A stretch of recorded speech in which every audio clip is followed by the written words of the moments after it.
Bismillahirrahmanirrahim.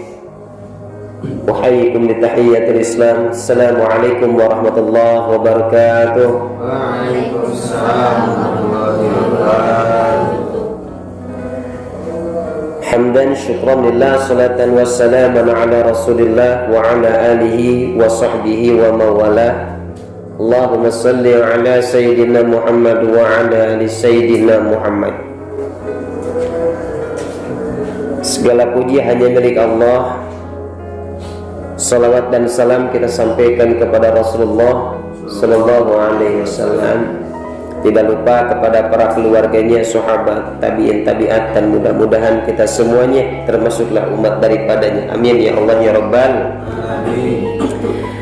Dalam kesempatan pagi yang begitu sejuk kita rasakan, air yang kita sentuh itu sangat dingin. Karena subuh kali ini biasanya itu jam 5, setengah 5, hari ini jam 4 kita sudah mulai masuk waktu subuh.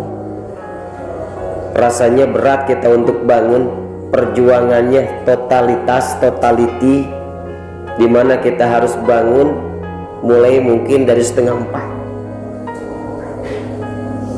4. Kalau misalkan para santri itu bangunnya setengah 4, maka ustadz-ustadznya bangunnya jam 3. Maka akan semakin berat lagi perjuangan.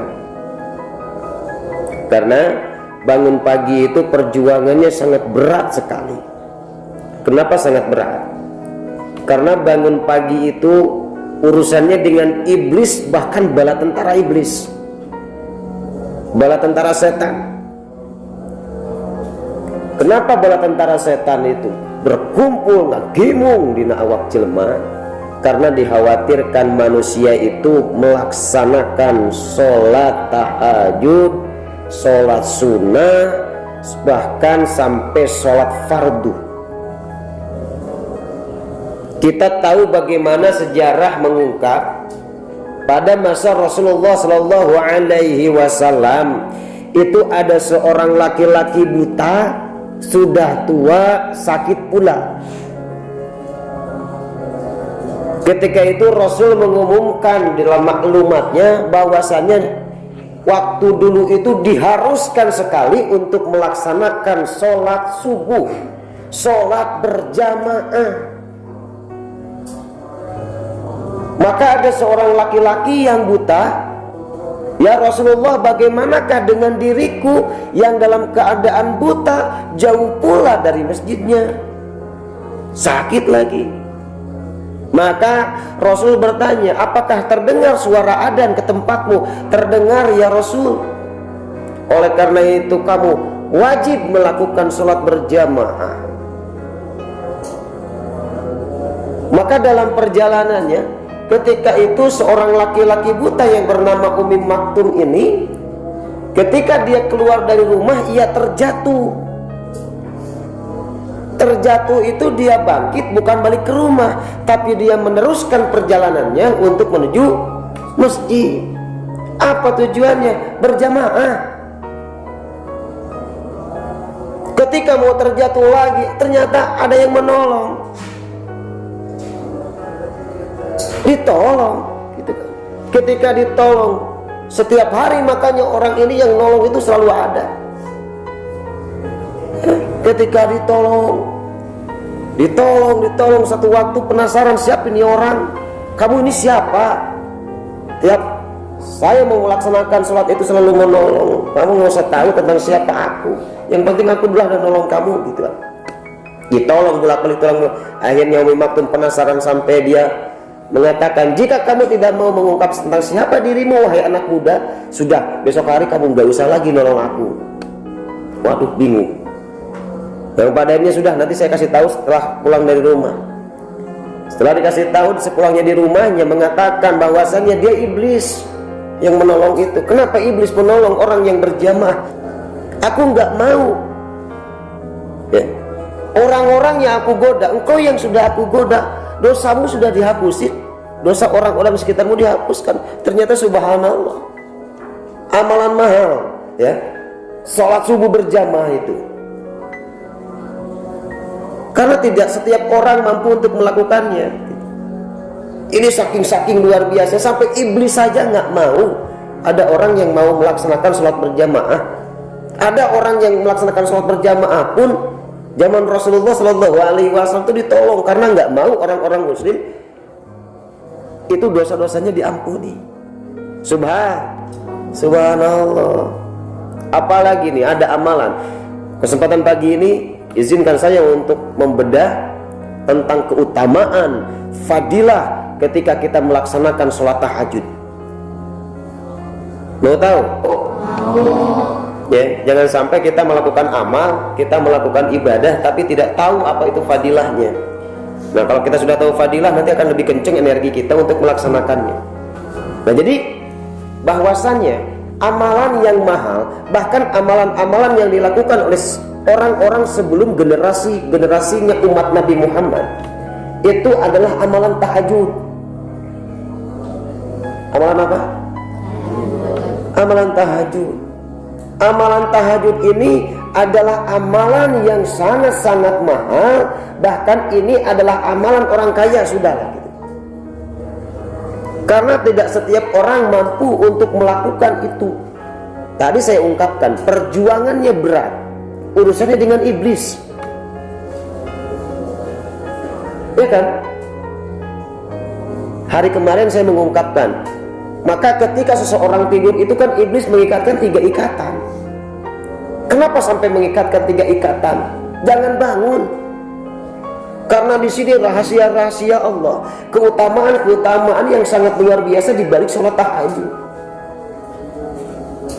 Nah, yang pertama keutamaan sholat tahajud, bahwasannya di sini Rasulullah Shallallahu Alaihi Wasallam bersabda, hendaklah kalian melaksanakan sholat malam karena sholat malam itu merupakan kebiasaan orang-orang soleh sebelum kalian, ibadah yang mendekatkan diri kepada Tuhan kalian serta penutup kesalahan dan penghapus dosa. Hadis riwayat Tirmizi. Subhanallah. Dosamu setinggi apa? Dosa kita seluas lautan. Dosa kita setinggi langit, setinggi awan. Dosa kita seluas samudra, seluas bumi. Dengan tahajud yang sungguh-sungguh, maka insya Allah dosa-dosa kita akan diampun. Kita bukan orang yang termaksum bagaikan Rasulna, para jemaah sekalian.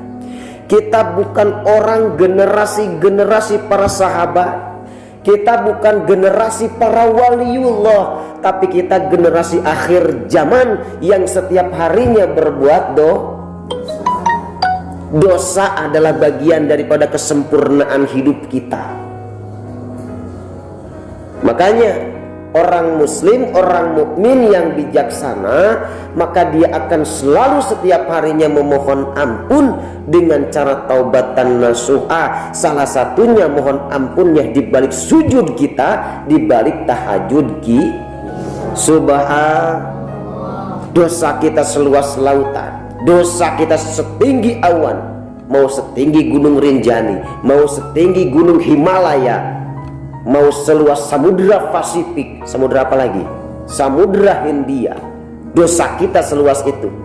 Ketika mohon ampun, maka Allah akan mengabulkannya. Allah lebih suka kepada orang yang selalu bertaubat kepada Allah setiap harinya ketimbang orang yang terus berzikir. Mau diampuni dosa? Kita punya dosa, punya. Kita bukan orang termaksum seperti Rasul. Kita umat akhir zaman, para jemaah sekalian.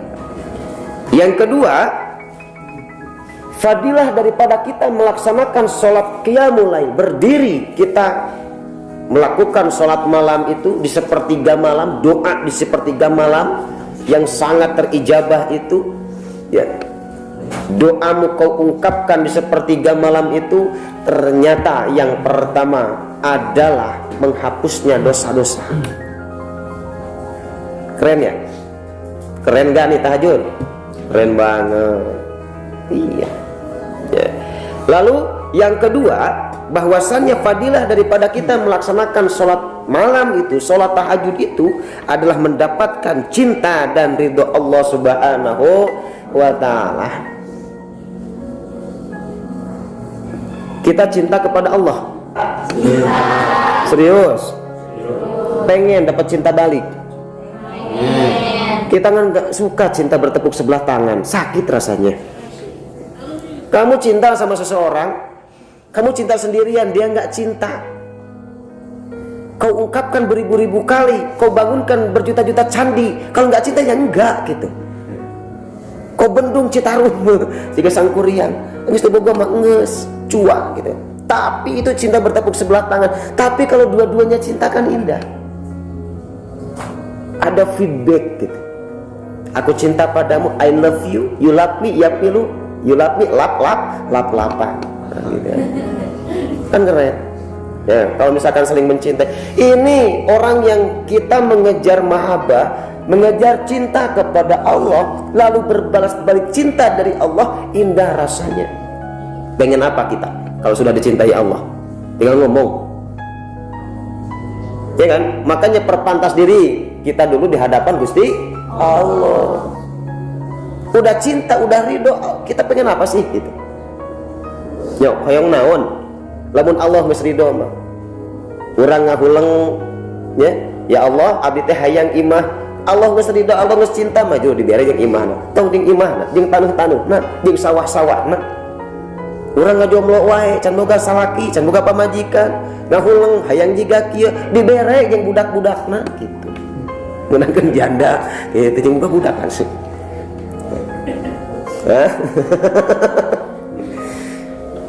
Nah gitu, ketika Allah sudah ridho, ketika Allah sudah cinta, apa sih yang dipengeni? Ya kan? Nah ini ada 3 macam manusia, kata Rasulullah SAW. Allah Subhanahu wa ta'ala mencintainya, tersenyum kepadanya dan merasa senang dengan mereka, yaitu salah satunya adalah orang yang memiliki istri cantik serta tempat tidur lembut dan bagus, kemudian ia bangun malam untuk sholat, lalu Allah Subhanahu wa ta'ala berkata, ia meninggalkan kesenangannya dan mengingat aku, seandainya ia berkehendak maka ia akan tidur. Istrinya udah cantik, tempat tidurnya empuk, selimutnya juga lembut, kan pengennya bobok terus ya? Ya enggak? Ya enggak? Lah iya, cantik, pengennya bobok pengennya nempel terus kayak perangkok kan gitu. Tapi enggak, ia lepaskan dulu perempuan cantiknya, pindah dulu dari tempat tidurnya, ia dirikan sholat malam. Kamu jangan mikir ngeres jay. Lepasin dulu tuh kita sholat tahajud, maka Allah akan tersenyum kepada orang itu. Waduh, ini hambaku.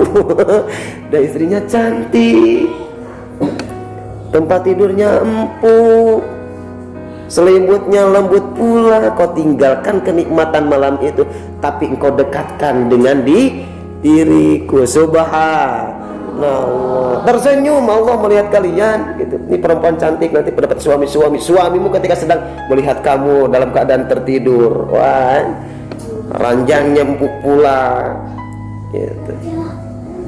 Selimutnya sangat lembut, suamimu goledan keluar dari tempat tidur, lalu dia amparkan sajadah, dia bermunajat kepada Allah. Ya Allah, terima kasih Kau telah memberikan seorang perempuan pendampingku yang soleha, cantik pula, dia adalah penyenangku, dia adalah bidadari surgaku. Subhanallah. Hayong kudu kitu, hoyong mang, hoyong gak bidadari surga, hoyong lain iya mah pamajikan teh samutut, bau hitut, goreng patut, goreng adat, tajong astagfirullah, tongketan tekeng ditajong. Tapi di papatahan cik atuh nyai kudu jadi bidadari surga gitu. Lain datang salakiti pagawean samutut langsung namprak, salakiti boga duit manyun rek sareno ngongan gitu. Mih gugah mih nggak ada duit gitu kan. Nah, itu namanya perempuan nusyuz, nggak boleh gitu. Oke, yang ketiga, di antara fadilah kita melaksanakan sholat tahajud adalah lebih dekat dengan Sang Pencipta. Seneng gak kita dekat dengan Sang Pencipta, dengan Allah? Seneng banget. Seneng banget kita dekat dengan Pencipta. Logika gini, kita tahu bahwasannya Bapak Joko Widodo itu adalah seorang presiden. Lalu kita kenal dekat dengan Bapak Presiden Jokowi, seneng gak? Seneng, ya. Ataupun juga kita punya keluarga lah, misalkan keluarga kita itu adalah keluarganya Anang Hermansyah, keluarganya Irfan Hakim, kita keluarga artis contohnya. Kita bahagia nggak? Oh, diomongin tuh sama orang, oh Irfan Hakim tuh saudara saya, kemarin saya udah main dari rumahnya, baru dengan makhluk. Siapa lagi? Oh, Ade Lonok itu adalah teman saya, Ade Lonok. Oh, Dading Mang Oleh, kan? Saudara saya itu Pak Ade Lonok tuh yang kemarin viral itu. Oh, bahagia bunga. Kita sampai bahagia mengabarkan kepada orang lain. Itu baru dengan makhluk. Dengan Allah lebih dekat. Apa yang kita inginin? Tinggal ngomong. Nah, di sini bahwasannya Haris mengatakan, hendaklah kalian mengerjakan qiyamul lail. Sesungguhnya ia adalah kebiasaan orang-orang soleh sebelum kalian, mendekati diri kepada Allah Ta'ala, mencegah perbuatan dosa, menghapus kejahatan, dan menangkal penyakit dari badan. Subhanallah. Hayang cager, yang menangkal penyakit, kerjakan tahajud. Terus juga tahajud itu memberikan cahaya, ya, di wajah dan hati. Di wajah, dan orang yang sering tahajud itu wajahnya bercahaya, bersih kelihatannya. Ente rumek, you know rumek, gelis tapi rumek seueur, gelis tapi hieum. Tahu hieum? Hieum teh jika kita asup ka imah anu tadi usian geuman geuman, iya. Tapi kalau orang yang selalu melaksanakan sholat tahajud, dia biasa wajahnya, tapi menarik gitu, bercahaya, hatinya pun bercahaya. Ya, sholat tahajud merupakan salah satu cara bersyukur. Nah, diriwayatkan daripada Aisyah radhiyallahu an, ia berkata, Nabi Muhammad SAW bersabda, mengerjakan sholat malam hingga bengkak kedua telapak kaki beliau. Nih, ya, Nabi Muhammad SAW mengerjakan sholat malam hingga bengkak kedua telapak kaki beliau. Lalu aku katakan kepada beliau, mengapa engkau melakukan seperti itu ya Rasulullah? Padahal dosamu yang lalu maupun yang akan datang telah diampuni oleh Allah Subhanahu wa Ta'ala. Nah, baginda menjawab, apakah aku tidak boleh menjadi hamba Allah yang bersyukur? Rasul itu gitu, termaksum, dijamin ahli surganya. Tahajudnya kakinya sampai bengkak. Lah kita ulama bukan, sahabat bukan, orang soleh nggak tahu.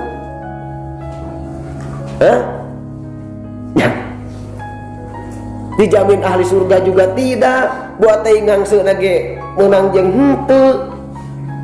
Rasul sudah termasuk para jemaah sekalian ahli surganya. Tahajudnya kakinya sampai bengkak. Orang udah bengkak teh soca dasare. Wah, gitu. Rasul mah kakinya tuh.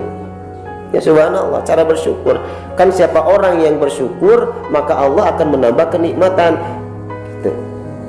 Kita pengen bahagia, kita pengen apa? Insya Allah dengan cara ini, dengan cara bersyukur kepada Allah Subhanahu wa Ta'ala, maka kita akan ditambah kenikmatan. Tuang sareng toge, alhamdulillah. Tuang sareng tahu, alhamdulillah. Tuang sareng tempe, alhamdulillah.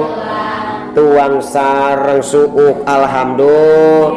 tuang jeung kacang-kacangan. Alhamdulillah. Kan santri gitu, malam Selasa baru kita nemu uras dan bala nikmatnya nambah daging. Ya kadang-kadang ada rizki sedikit kita beli daging, makan daging. Alhamdulillah. Jangan kau cela makanan yang kau makan, kasihan makananmu yang kau cela itu. Oke, ya segitu dulu dalam kesempatan yang berbahagia ini, ya, tentang sesuatu keindahan, kenikmatan di balik tahajudnya kita. Masih ada lagi, insya Allah besok hari kita akan membahas tentang kenikmatan bertahajud. Insya Allah istiqomah tahajud, insya ya.